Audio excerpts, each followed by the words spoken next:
Based on my own experiences and observations over the past 3 months of using these two cameras-equipped drones, I'll share with you the positive and negative aspects in an objective manner. In our previous video, we extensively examined the Mavic 3 Pro, and at the end of that video, we posed the main question: is the DJI Air 3 better than the Mavic 3 Pro, and could it become my primary drone? But before we delve into the video, let me leave you alone with this single shot footage from my first flight thanks to the new transmission system 04.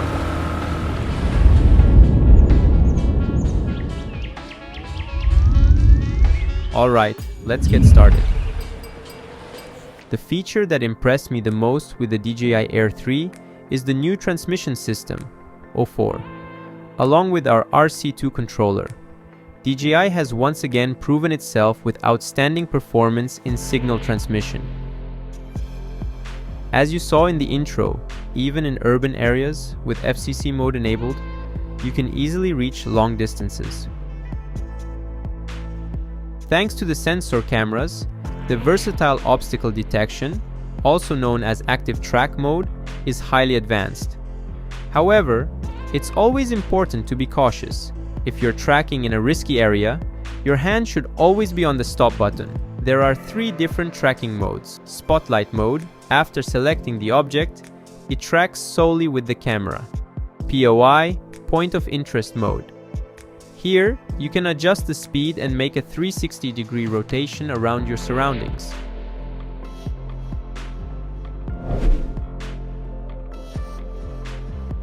Active track mode. Within this mode, there are 3 sub-modes. Automatic: the drone decides parameters like ascent and descent. Parallel: it follows you parallel to the direction you're going. Lastly, in active track with the latest update, the shape drawing feature found in the Mini 4 Pro is now available in the Air 3 as well. Here, you can easily draw shapes to direct the drone from the front or the back at your desired distance. Additionally, you can adjust various parameters such as how close it follows you or at what altitude from the settings menu.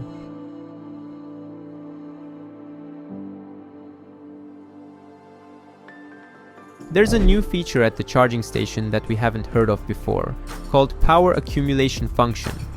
If, for instance, the energy levels of all 3 of your batteries are around 15 to 20%, when you long press the power button, it transfers all the remaining energy from both batteries to the one with the highest charge. This gives us an extra chance for one more flight in critical situations. A fantastic feature. It's like having 4 batteries in reality. Let's talk about our cameras now. Our main camera with a 1x has a 1.3 sensor and a fixed aperture of f1.7 with a lens equivalent of 24mm. The second camera, our telephoto camera, also has a 1.3 sensor with a fixed aperture of f2.8 and its lens equivalent is 70mm. Being able to shoot with 70mm in addition to 24mm is a fantastic feature. When shooting with 70mm, the perspective difference in the background allows for beautiful results. Both of our cameras also have the ability to shoot HDR video. Additionally, we can record in 10-bit, D-Log-M, and HLG color modes.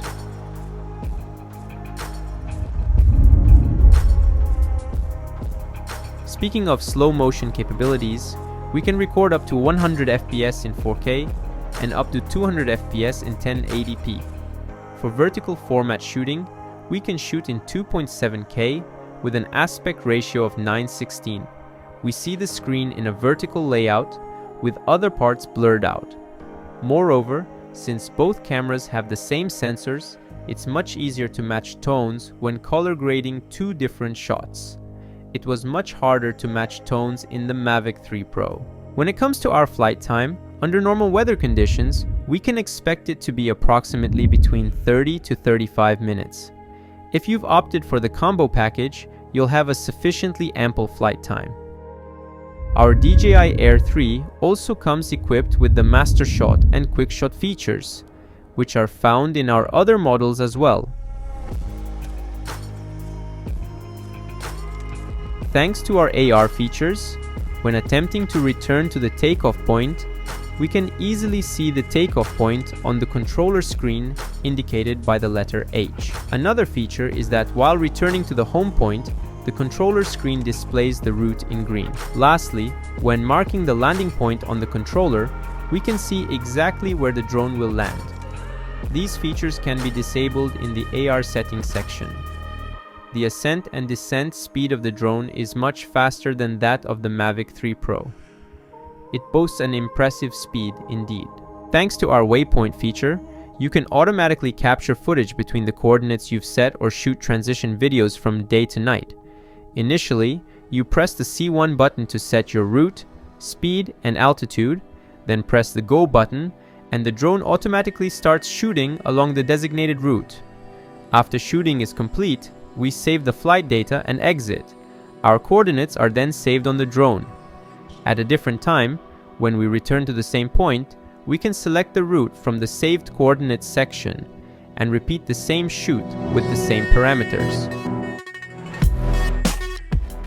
To activate our cruise control feature, we assign the cruise control function to the C1 button in the controller settings. Then, when we give forward, backward, upward, or downward commands from the controller, we press the C1 button, and the drone automatically continues with the command we've given.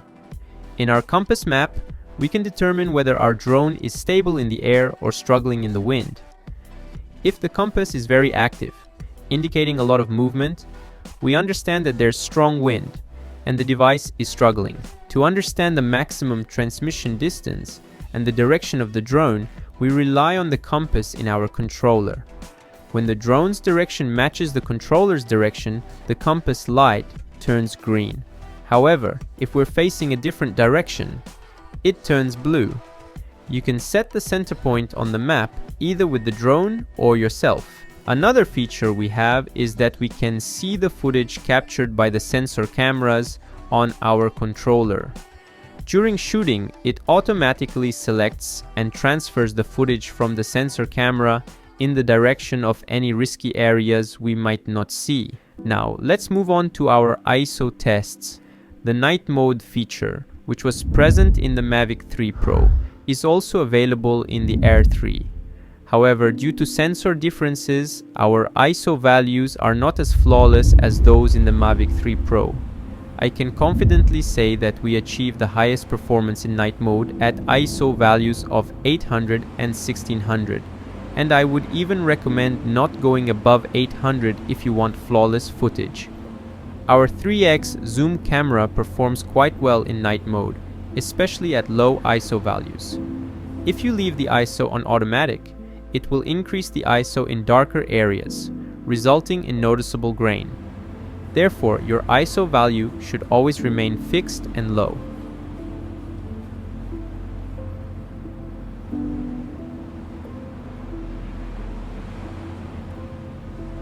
Beyond 1600 ISO, each increase noticeably increases grain, so I recommend not exceeding 1600 ISO for the best results. I definitely do not recommend using 12.800 ISO. It produces quite poor results.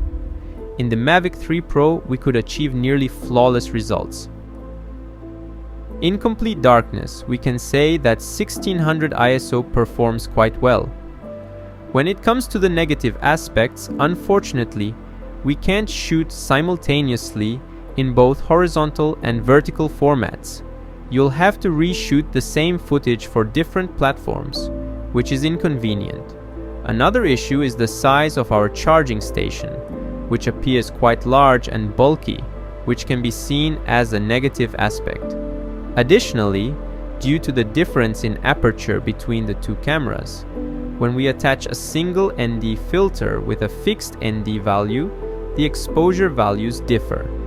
You can compensate for this difference by adjusting the shutter or using a set of ND filters with different values that can be attached to both cameras simultaneously.